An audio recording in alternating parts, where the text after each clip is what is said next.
Is the Toronto Police Service going out of its way to protect Islamists from prickly questions?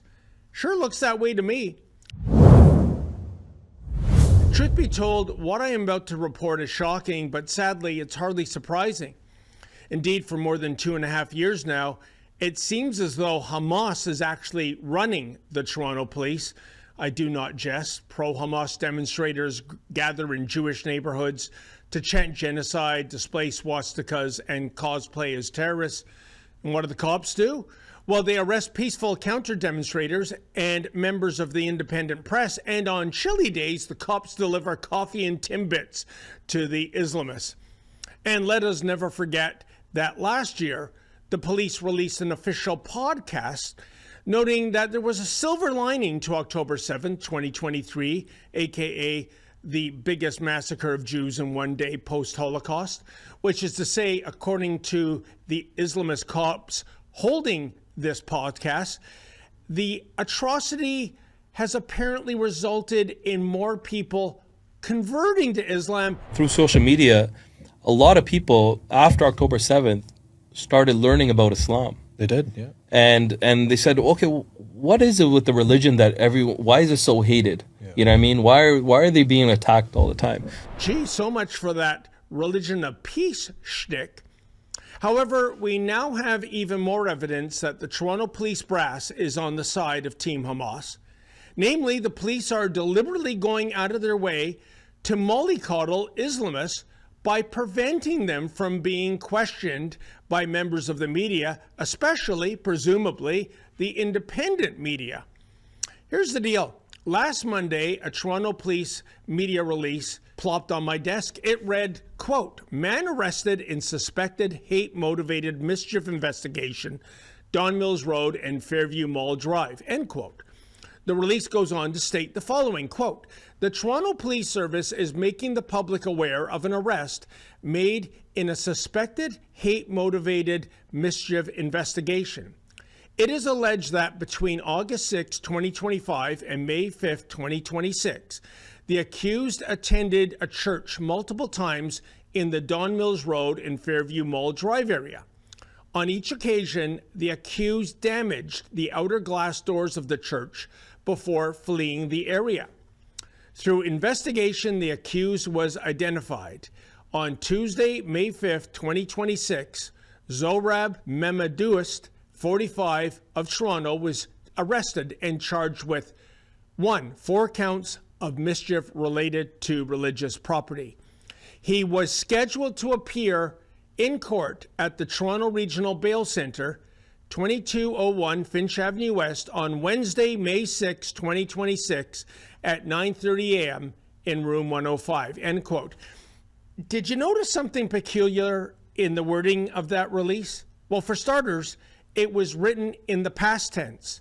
As well, it was dripping with ambiguity, specifically this line, quote, "He was scheduled to appear in court at the Toronto Regional Bail Centre on Wednesday, May 6, 2026, end quote." But you see, this press release was written and distributed on May 11th, meaning the suspect appeared in court 5 days before the release was sent out to the media. Alas, I'm afraid we don't live in the Star Trek universe in which one can tinker with the time-space continuum and actually go back in time. So if Zohrab was arrested prior to his court appearance on May 6, why did the police announce his court appearance a full 5 days after it happened? I'll tell you why. It's part of the police service continuing to whitewash radical Islam, which is to say, if we and other journalists knew about this reprobate's court appearance in advance, as opposed to after the fact, we would have attended court. We would have laid witness to the proceedings, and then afterwards, outside the court, we would have scrummed Zohrab. But when it comes to certain demographics, the police brass frown upon such scrumming. You see, the identity politics are not correct. And another thing, Not only are the drones working in the corporate communications department of the Toronto Police Service shamefully woke, they're damn lazy too. By that, I point out the release states Sohrab was scheduled to appear in court. Well, did he appear in court or did he not? Again, keep in mind this release was written 5 days after the fact. But apparently nobody at the Toronto Police could be bothered to phone the court and find out if this guy faced the music or if he was a no-show. Bottom line, what a completely useless media release. After all, a media release is supposed to be about current events, not ancient history. But the police brass has made it abundantly clear that they're on Team Islamists. They don't enforce the law when it comes to these thugs. They broadcast feel-good podcasts about, well, atrocities. They bring the hate mongers catered lunches. And now the cops are purposely keeping the media in the dark when it comes to court appearances involving alleged criminals. Talk about a gross dereliction of duty. Hey folks, for more than 2.5 years now, we have seen people take to the streets supporting terrorism, chanting genocide. And here's the thing. Some of these people aren't even Canadian citizens. They're international students. They're temporary foreign workers. If that's the case, they got to leave now. And if you feel like we do, please go to our petition at deporthamas.com. That's deporthamas.com.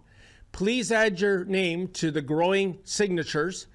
And if you're able to, kindly make a donation so that Rebel News can continue to bring you the other side of the story.